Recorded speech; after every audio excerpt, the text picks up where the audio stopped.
Today's show is supported in part by Liberty Magic. They're presenting Nicole Cardoza in Revival, and you can catch this performance through November 30th. And you can expect a lot more than a few tricks because this is a narrative-driven magic show.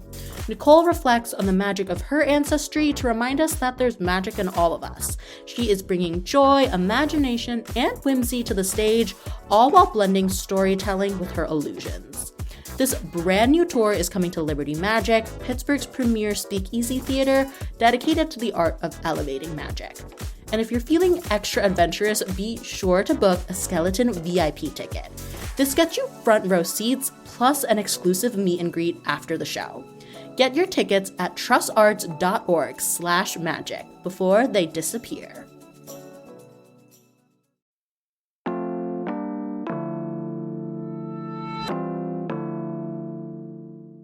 Today on CityCast Pittsburgh. Pittsburgh is at the top of a lot of housing lists right now. Most inherited homes, highest household income, best housing market. But y'all know we are not taking any of that at face value. Food trucks are getting a little more freedom to move about the city. Our school district is considering a cell phone ban.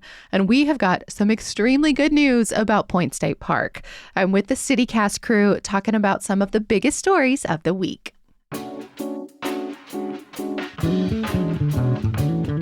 It's Friday, November 21st. I'm Megan Harris, and here's what Pittsburgh's talking about.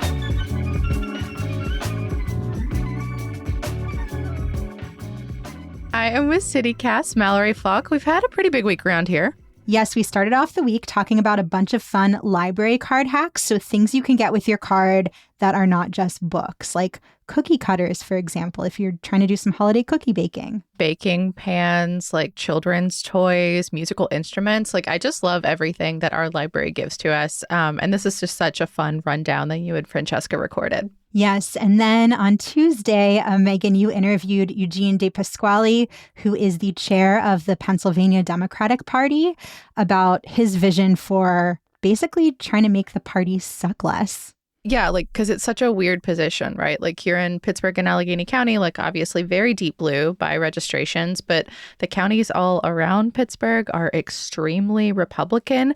But the part that I was, like, so stuck on, it wasn't always that way. Like, literally only, like, 10, 15 years ago did it start to switch to being mostly Republican.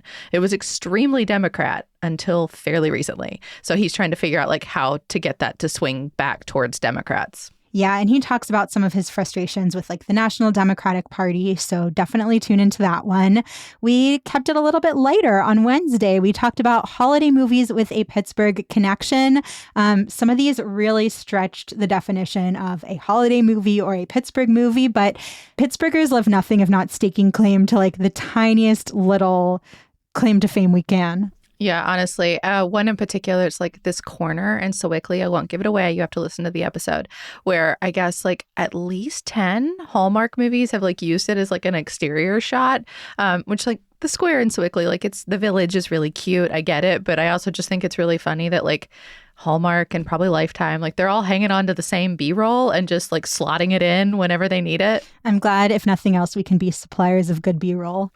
And then we kept the holiday theme going on Thursday. Reminder, this weekend is Light Up Night, so we are officially in holiday season. It is not too early for all of this holiday content. But so we talked about some of the best pop-up holiday bars in the city and how to plan a holiday bar crawl. Yeah, and also just like there are so many now. And we have a list on our website if you want to check them out, pittsburgh.citycast.fm. But we had a foodie content creator on to like talk about how she makes her list because it's like it's impossible to go to all of them, right? Today, we're going to talk about housing. Pittsburgh has been making the rounds on so many housing lists lately. Like we've talked about a few over the last few weeks. Mostly folks crunching the numbers on like publicly available data. But it's always interesting to me to like kind of look into some of these studies because usually there's some interesting stuff in here, right? We will start today with generational wealth. So I guess Pittsburgh leads the nation in inherited homes. Not surprising. Yeah, I mean, we've just got so much older housing stock, and I feel like there's this like culture of like family connection here. Yeah, people never leave or they find their way back here. Like Pittsburgh roots can just run really deep. Or there's like that game, like 6 degrees of Pittsburgh separation. Yeah. But there was an article in the PG recently that said that some of these inherited houses can be as much a burden as a blessing.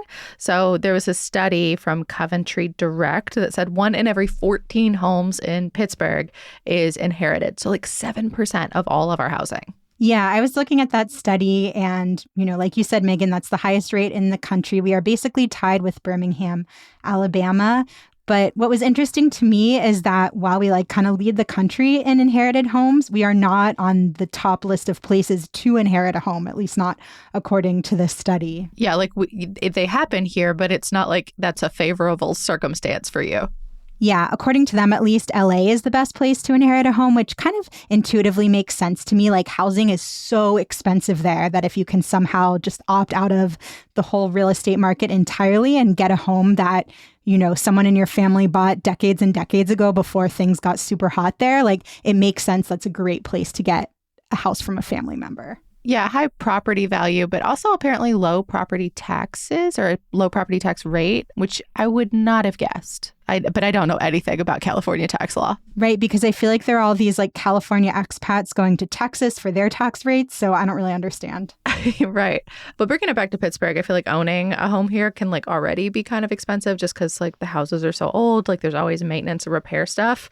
But it sounds like inheriting might be worse because odds are someone passed away either with the house or maybe in the house. And when you're older, you just don't have as much ability to make some of those repairs and keep maintenance up, that kind of thing. Right. And I know in Pittsburgh, I imagine this is true nationally too, there are situations where, somebody's living in a house their relative owns. And then when the relative dies, they just don't do the things that are needed, like transferring the title, paying the inheritance tax, figuring out insurance. And so then eventually if they, want to make some of those needed fixes and take out a loan to do it, or they want to sell the house, they're kind of screwed. They don't actually own it. They could get hit with all these fees and penalties. And so something that starts out as a gift, can become a burden. And I've heard anecdotally too, from the city over the years that this is one small reason why we can end up with so many vacant properties because the title, that's the deed or whatever, is so convoluted.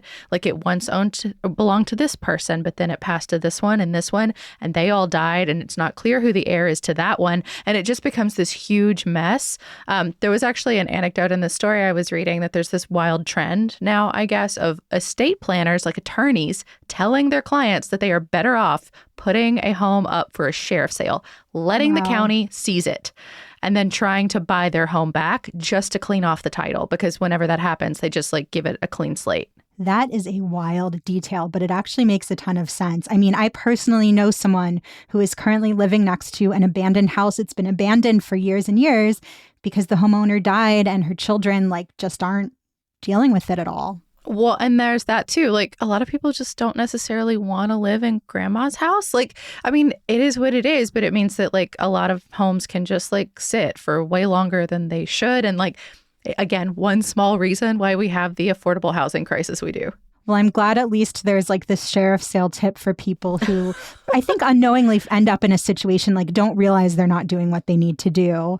Or just think they'll get to it. They'll get to it. I didn't realize until I was looking into this, apparently you're supposed to pay those inheritance taxes within 9 months of someone dying. So imagine if this is the second or third or fourth family member that you're now trying to deal with, those fees and taxes could be more than the entire value of the property.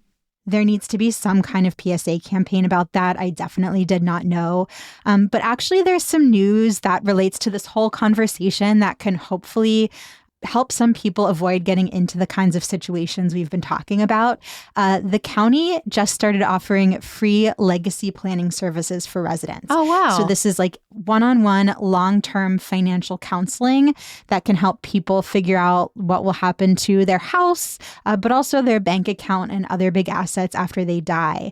It's through the Financial Empowerment Center, which I guess has already been offering personal financial counseling for free. But so now they're expanding their services. It sounds like a really tremendous resource. We will definitely make sure to put a link in our show notes where you can learn more. That's awesome because this stuff is so confusing, and it sounds like the people in the story that we read really could have used something like that. I do kind of have an interesting and very slightly tangentially related tidbit to all of this. It's not necessarily the biggest news of the week, but I just found it fascinating. So let's say like you do inherit a house, you want to put it on the market, but maybe you inherited from like a white supremacist grandpa and there is offensive imagery in the house. Our state Supreme Court just ruled that you do not have to disclose the fact that that is in there. I think I've tried to imagine what circumstance led to this case going all the way. It was the state Supreme Court.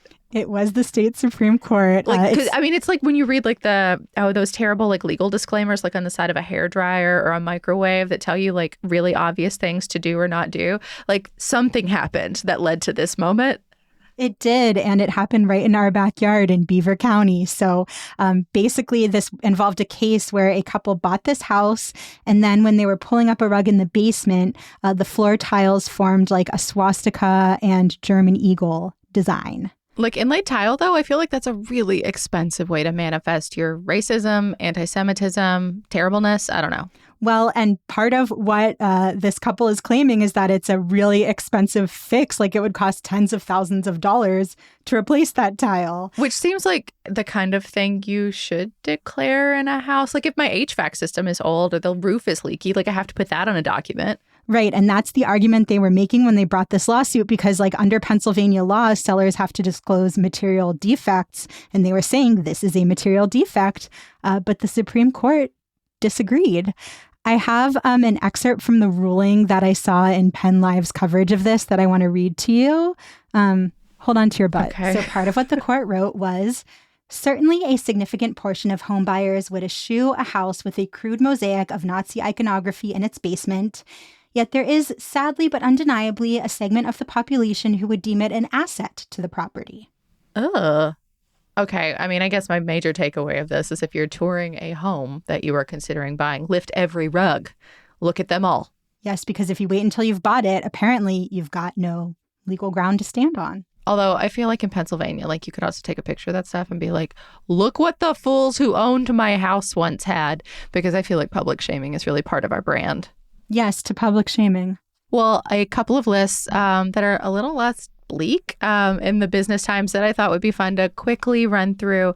Also a way to judge our neighbors, perhaps.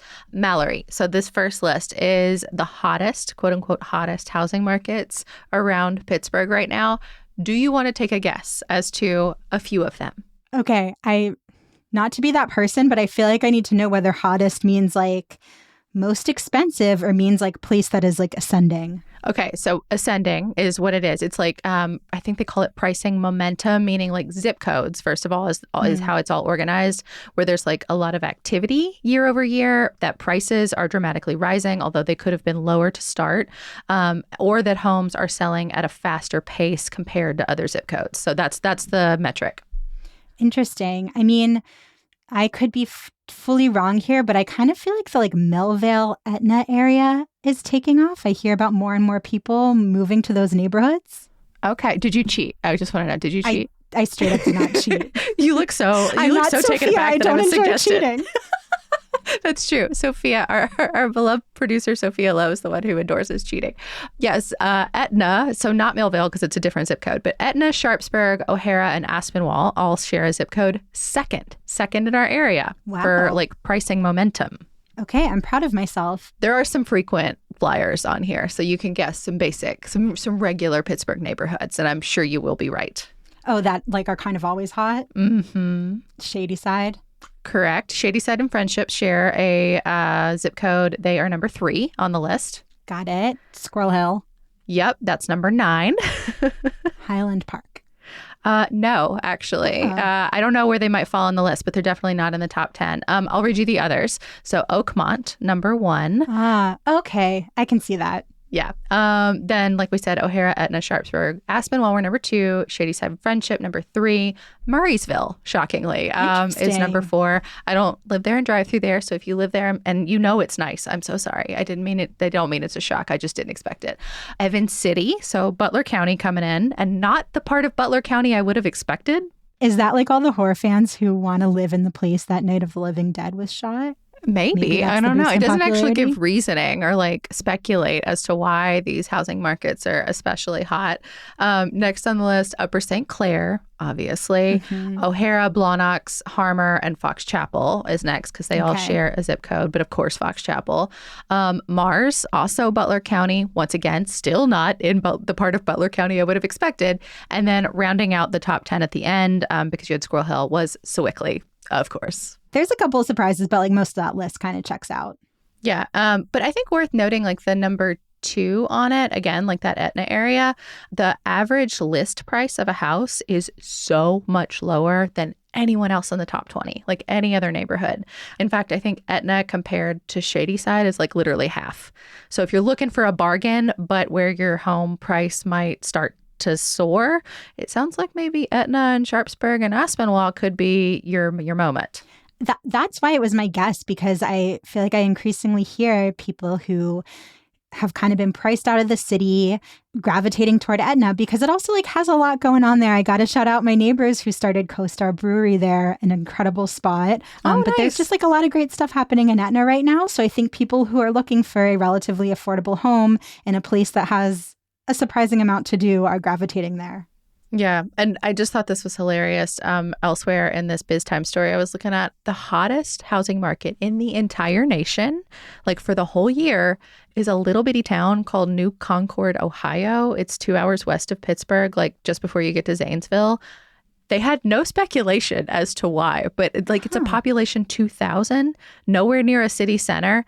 If anyone knows why New Concord, Ohio is like doing so well, I'm dead curious. And then the last one, also Biz Times, was for highest median household incomes, aka where the rich people live. No surprise, Sewickley Heights and Fox Chapel. Least surprising words that have ever been spoken on our podcast. They're literally more than anything in the Philadelphia area, highest in the state. Wow, more than mainline Philadelphia? Yeah. That's shocking. Sewickley Heights, which is tiny, it's like where all the hockey players live. It's 746 residents total, $1 million. $1 million household income. Median. I can't compute. That's what hockey money will get you. Speaking of hockey money, it is trivia time. Are you ready, Mallory? I am, but that transition made me think that this is a question I will not be equipped to answer. It's sports related, but only barely. So the Penguins, our hockey team, have played a game on a specific day in the calendar more than almost any other day in their history, almost 60-year history.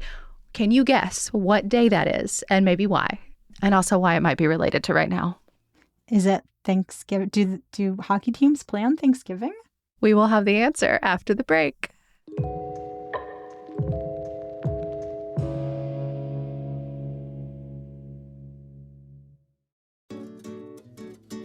Today's episode is supported by Handmade Arcade. Our whole team loves shopping local, and one of our go-to events is back. Handmade Arcade's Holiday Market returns to the David L. Lawrence Convention Center in downtown Pittsburgh on December 5th and 6th. Pittsburgh's largest handmade shopping event is celebrating its 21st birthday, and you're invited to join the fun.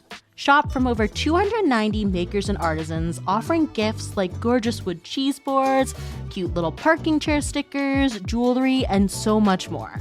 In addition to incredible shopping, enjoy Hands-On Handmade, a creative space with free art making activities and live demos like glass blowing and screen printing. Tickets are pay what you can and registration is required.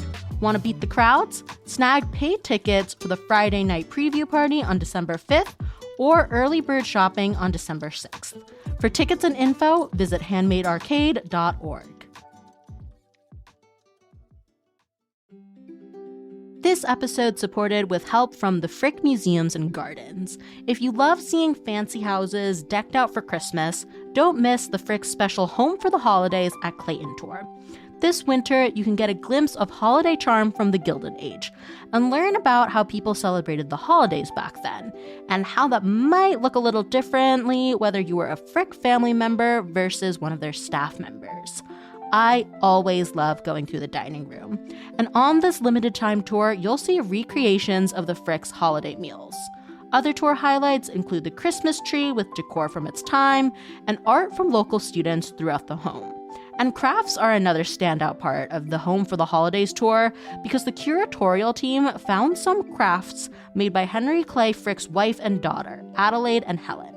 Home for the Holidays at Clayton Tours run Tuesday through Sunday from November 21st to January 4th. Get your tickets in advance because the holiday tour is always in high demand and days often sell out. Get your tickets now at thefrickpittsburgh.org. We are back. Hockey teams can play on Thanksgiving. The NFL does not have a lock on that day. However, for the Penguins, it's Thanksgiving Eve. Okay. That makes total sense. If I had used my brain just a smidge more, I might have gotten there. Of course, Thanksgiving Eve coming up. Personally, I think it is literally the wildest the South Side gets all year long because so many college kids are back and hitting the town. But also the 20-somethings are just as big of an issue. Just really filling the streets down there. But yeah, if you have it in your budget to check out a Penguins game, I cannot recommend enough going on Thanksgiving Eve. It is just goofy. They do costume contests throughout. People are on like the scoreboard and like turkey head hat things and like holiday suits the whole time. Our record's not great for playing that game. I think it's 24-15-7. So we're winning, but only barely. But we have gotten that game more than almost any other team. And it's really coveted because you're more likely to get a sellout in a lot of home seats. I think it's neat. Yeah, I've been to very few hockey games in my life, but I always enjoy myself there. So, maybe some future Thanksgiving I'll make my plans around that. Yeah, it really is a blast. So now we're going to talk about food trucks. There's some news here in the city of Pittsburgh. Mallory, what's the latest? Well, I want to start off by asking if you think of Pittsburgh as a food truck city. Absolutely not. Not even close. Do you? No, but until I was following this news this week, I didn't really know why. Well, I mean, I think it's because of the location, right? Like they're only ever in these like tiny designated areas, like around our colleges or like outside a brewery, which is great if you love a brewery. But like other cities, like they have like food truck roundups. Like even my tiny hometown will have a ton of food trucks just post up in a parking lot all the time. So like everyone in town knows where they can go get their lunch if they don't want to have like a sit down situation. But Pittsburgh has never done that. And I've never understood why. And which is actually not to say anything about the wonderful food truck operators. They're great. It's not their fault. It's the city's. Right. And the city is looking to change that. I learned that we actually have not done an overhaul of our rules for food trucks and other mobile vendors in almost 30 years, which that tracks. That feels like us. 30 years is really when the food truck movement took off. I mean, I guess maybe more like the past 15 years. In some ways, it feels like a very 2015 conversation to be talking about food trucks, but Pittsburgh is so late to the game. I don't know. I mean, prices being what they are, I feel like it's it can be a really attractive way to try a business before committing to a brick and mortar, which in this economy makes sense to me. Exactly. And I think that's part of why Pittsburgh City Council this week unanimously voted to change our rules around and really loosen them to make it easier for food trucks. So where they can be? Yes. What rules?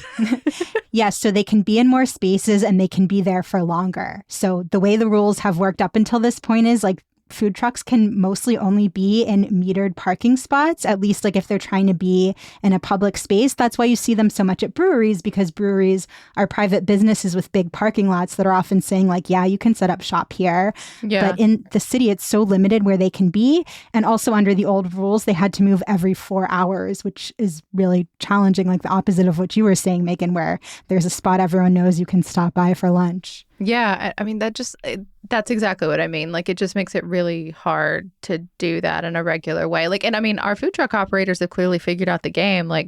They're all on these rotations, but I've just always imagined the logistics of that and knowing where and how you're going to go to work every day has got to be wildly complicated, and it felt fixable. Yeah. And it also sounds like the whole permitting process was kind of confusing, just there was not really clarity around the rules. Once again, sounds like Pittsburgh. Yeah, so I think the city's just trying to make things easier and clearer for these vendors. Now that you mention it, I feel like I saw somebody posting about can't wait to have my favorite tacos in Shenley Park. Is that what this was referring to? So probably, although actually like Shenley Park and Frick Park are the only parks in the city right now where there are some designated areas for food trucks. Maybe it was Riverview. I think maybe I got that wrong. But anyway, yeah, it was like someone celebrating that, but I did not know what they were talking about. Yeah, that's exactly part of it. Like the idea is that now there are places like parks, vacant lots. There's always talk about what to do with the city-owned vacant lots, and like those could become spots where food trucks can get set up. But the park one really did stand out to me because I actually was reading through this report the city put together about like the need to modernize our system for food trucks and mobile vendors. And one of the points they were talking about is vendors want to be in parks. People want to have tacos in the parks. Like you said, I mean, they didn't use that exact language, but they could. And that it was kind of like wild that that's not an option. So yeah, there's like designated spaces in Frick and Shenley where they can set up. But otherwise, like until this rule change, they can't be in there. I mean, I definitely have had a barbecue sandwich or four in Riverview Park from Stump Pig back when they were a food truck. But I don't think I realized, like, I mean, it makes sense. Like, everything, of course, is more complicated than it needs to. But I didn't realize that, like, they were maybe, like, doing their best in a weird situation. Yeah. And I don't know, I didn't do a deep enough dive to know, like, there might be some exceptions and special events and things like that. But or, you know what? If Stump Pig was rolling up their rogue, I also support that. I definitely know that there were police officers, like, also eating the barbecue sandwich. So, like, this may have been one of those things where, like, it was a squishy rule that we, like, didn't always enforce. Either way, I'm glad they got it figured out. Yeah. One of the other things that stood out to me about that report was, I guess, like under the old rules, you could not operate a food truck, a mobile vendor after midnight. And that is going to change. And the report said, wait for it, particularly during mega events such as the NFL draft, this could be mutually beneficial for visitors, residents, and vendors to have food trucks operating after midnight. So is the NFL draft the thing that finally gets me a snack after midnight in the city of Pittsburgh? Because if that is the case, they should have led with that. I would have been much happier about this whole thing. That seems like it might be the case. Like NFL draft showed up in this report I was reading. All the coverage I've seen about this is like the city wants to get these new rules in place before the NFL draft. God. So I feel like at this point we need like a little sound effect for the show every time something is being presented in the context of it will be done by the NFL draft. Wait, I have a terrible contender. Can I show it to you? Yes, please. I'm not saying this needs to be the permanent noise, but this is how I feel inside sometimes when someone talks about the NFL draft. That would be the voice of Hey Hey from the new Disney animated masterpiece, Moana. Oh, he looks like a chicken, a rooster? Yeah, I guess he's a rooster. I haven't really thought about it. He's not super bright, but anyway, he's a great character. And his scream, his existential scream, is how I feel a lot of the time. So we're talking about taking things away from Pittsburgh or like putting things on pause. We actually have an example of that later in the show. But anyway, that's how I feel. I think we're going to be hearing that sound a lot between now and next April. We'll see. We'll see what kind of sound effects we can find. Yeah. But, the sense that I got from kind of reading all the coverage about these new rules is that the city was trying to balance supporting mobile vendors and food trucks, but also trying not to hurt brick and mortar businesses to at least kind of like curb some level of competition. So there is still a rule in place that mobile vendors can't set up within a certain distance of a stationary vendor that's selling the same or a similar product, unless that business goes ahead and gives them permission. And the distance used to be 100 feet. They couldn't set up within 100 feet, and now it's 150 feet. 100 feet to 150 feet is so hard to visualize. That's what, like 5 or 6 more parking spaces? Like, it feels small. Yeah, I think the larger point is just that, like, there is still kind of this rule in place to try to ensure that you're not setting up right in front of a stationary spot that's doing exactly what you're doing. I feel like Pittsburgh would never let that stand, Like, you just show up. If the food truck tried to show up again the next day, there'd just be a parking chair there in the way. Maybe that's why these rules haven't been updated, because everything's just been enforced through the rule of the parking chair informally.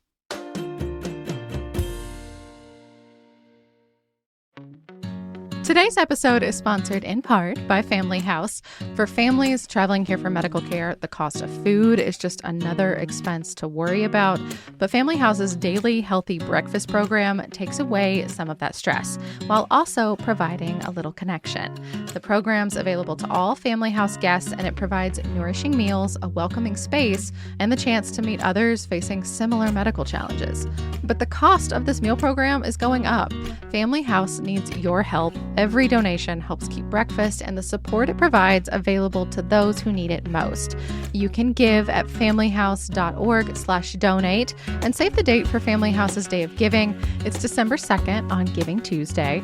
You know, Family House really is a home away from home for patients and caregivers here in Pittsburgh, and it's the preferred lodging partner for a lot of our healthcare systems here. So again, if you want to support their cause, head over to familyhouse.org/donate. Time for one of our favorite parts of the week. We've got neighbor shout outs. These are our CityCast Pittsburgh neighbors, our membership program. They get to tell us what they love about something that's happening in the city. Our neighbor, Courtney C., is shouting out Chez Le Pen. I apologize to my elementary school French teacher. I potentially butchered that. But she says this business has the best candles in Pittsburgh. They smell and burn perfectly. And Chez Le Pen also donates a portion of their sales to benefit rabbit rescues. Courtney actually says that if you visit them during an open studio, you can meet their studio rabbit, which is so sweet. And their next open studio, the final one of the year, is for the Lawrenceville Cookie Tour, which is happening December 13th and December 14th. Producer Sophia Lowe was very curious whether there would be a rabbit during the Cookie Tour because it is always so packed. But fingers crossed. We hope to see a rabbit. We love a bunny. We love a bunny out in the wild. And by wild, I mean inside a candle store.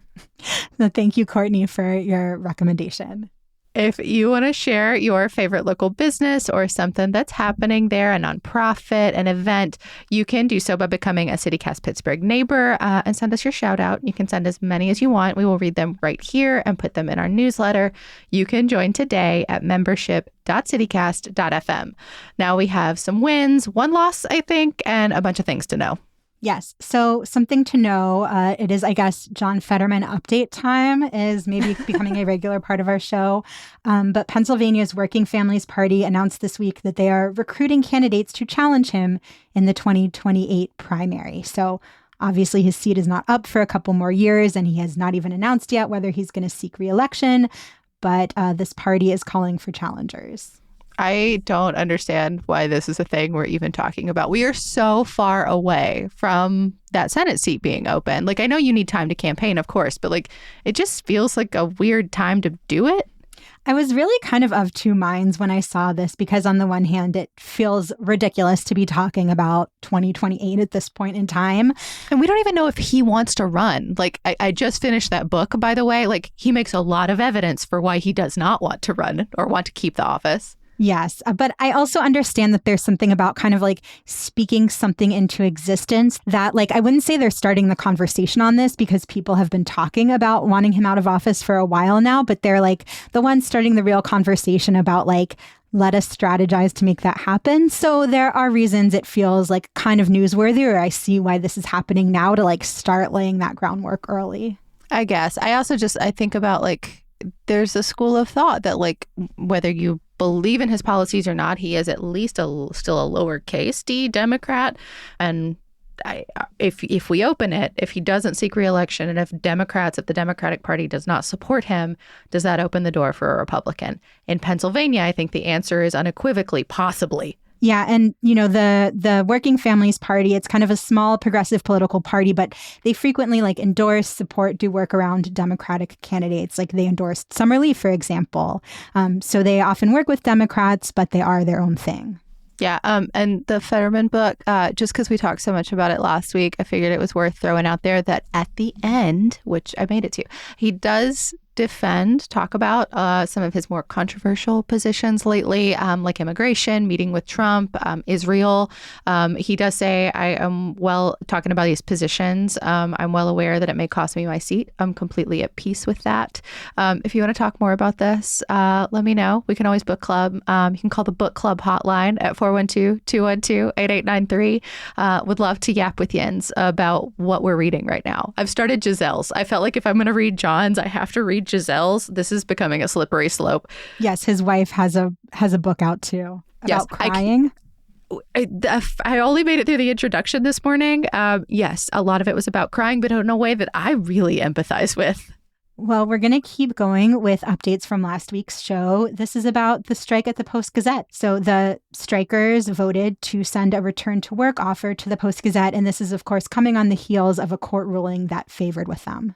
Yeah, and it seems like that return to work offer is gonna happen. So both sides, it seems like, will probably continue fighting, like the Post-Gazette with their appeals and the Guild, the union, fighting to preserve this decision. But anyway, if all goes to plan, it sounds like the strikers could return to work on Monday. And I think that would mean that the strike is over. No more work stoppage, that everyone is back at work together while this continues to play out in court. Yes, that would mean the strike is ending after more than 3 years. Another update to a recent podcast we've done. So this is a proposal that was in Hazelwood. They wanted to rezone a portion of it to allow for more things in the area because it was zoned for like really heavy industrial use. And there was this recycling center that wanted to turn itself into a garbage transfer station. And the neighborhood was just really unhappy about it. They called like this area around it like it was already a rat buffet, quote unquote. I will never forget that term as long as I live. But there's like environmental and livability concerns from the folks that are already there. And they would really like to see portions of this land at least make it possible for something else to be there at some point. So like residences or retail or something like that. Now there's a ton of railroads there. They are not happy about potential rezoning. It's not for real yet, but it has made it through the Planning Commission. Now it goes to City Council. City Council is, of course, the ones that championed it to begin with. It's Councilor Barb Warwick. But anyway, we will wait to see how council votes and whether the railroads do in fact make good on their threat to bring legal action if council proceeds. And if you want to hear Councilor Warwick talking about this proposal and kind of the rat buffet, and the rat buffet, we will drop a link in our show notes with the episode where we spoke to her so you can hear it all for yourself. Moving on to something that, like, I don't actually know if it qualifies as a loss or a win. I guess maybe a loss for students, but a win for their attention spans and mental health. Pittsburgh Public Schools, our district, is considering a cell phone ban.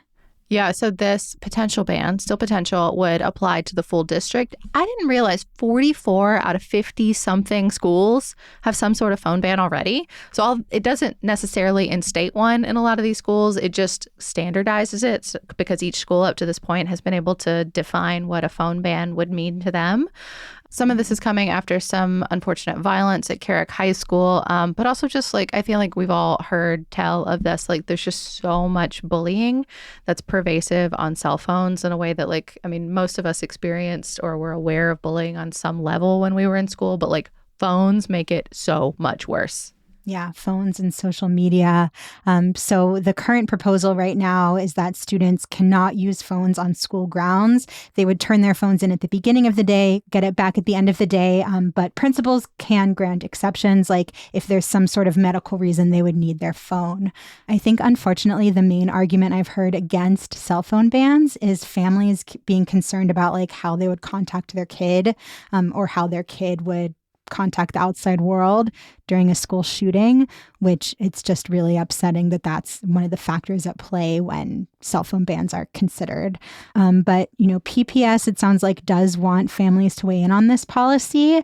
As far as I could tell, like the next opportunity for that I see is they're holding a public hearing at 6 p.m. on November 24th, though I imagine a lot of that meeting is going to be focused on their school closure plan because the school board is expected to vote on this plan to close, consolidate, like really shake up the school system the following day, November 25th. I feel like it was not great planning to put the public hearings for something as contentious as a cell phone ban and then the school closure plan, which is like even bigger, on the Monday and Tuesday before Thanksgiving. Like, who planned that?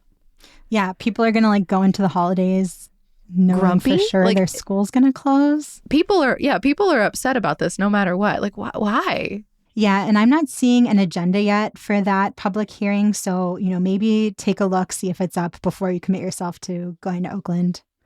And a win. Another update here, because we've talked about this so much, like laughed about, but in a really sad way. Paving has finally started at Pittsburgh Mills, or I guess restarted, because the owners have been ordered to pay now a whopping $29 million just in fines. I have to imagine paving the like roads around Pittsburgh Mills Mall would have cost less than $29 million. Yeah, I don't understand how people keep getting themselves in legal battles where they're going to be out so much more money than if they just address the thing right away. Yeah, local officials around there have been trying to get the owner to deal with this for so long, but because the parking lots are privately owned, they haven't been able to do that. And there was like a whole thing where like somebody did start paving, but then he wasn't getting paid, so he stopped. And that was a whole thing. There have been fines levied before in the past, but just on Tuesday this week, another judge put more fees on top of their total. So again, up to $29 million for now, assuming the owner doesn't win appeals or somehow at some point get hit with more of them. I don't know. Fingers crossed. It sounds like paving is starting, and that's what I'm going to hold on to. That kind of hope. Yeah, we might reach a point where a trip to Pittsburgh Mills doesn't just do your car in for the rest of time. Last win, no caveats here. The fountain at Point State Park is back on. It is flowing. It's going to be flowing through this month, maybe December, depending on how the weather holds up. So if you have been missing the beautiful fountain flow, now is your time to head down to the point. Which is hilarious because usually now is when they're shutting it down for the season and putting up the big Christmas tree situation on top of it. I don't know if they're going to be bothering with that at all because it sounds like they're going to try to keep it on as long as possible for all us grumpy Yinzers who've missed it all this season. Once again, another NFL draft situation. And for what it's worth, there is still construction happening at the point, like more upgrades before the draft. So they're working on finishing touches like the sidewalks, landscaping, parking, but it should be beautiful, shiny, all ready to go by the time the draft happens.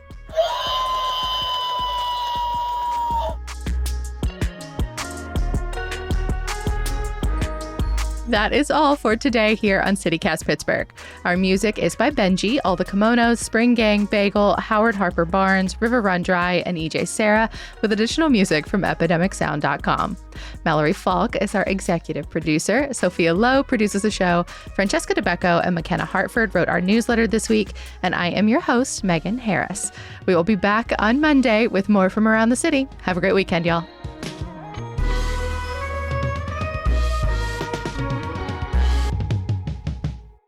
Well, so I have a question for you. Oh my God, that was a real purred happily. I have a question for you, and the question is... Guess what? CityCast has some news. I'm Sean McPherson, the host of CityCast Twin Cities. And I'm Jane Sihu, and I'm the host of CityCast Seattle.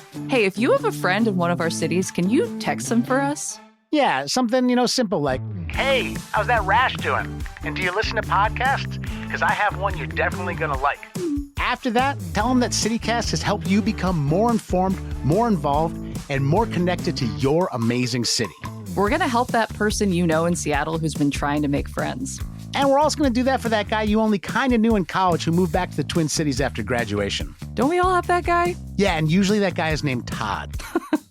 So did you text them yet? Jane, let's just wait a minute. We don't want to rush anybody. We'll do a little small talk.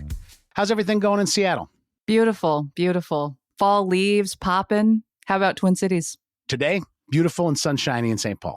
Okay, Jane, I bet they are done texting by now, and I just want to remind them, hey, you, please tell that friend to subscribe to CityCast Twin Cities or Seattle, wherever you get your podcasts. Or if you don't want to text them and you're really just on Instagram sending them DMs all the time with like funny videos, send them a DM of our latest videos. You can find us at CityCast Twin Cities or CityCast Seattle on Instagram.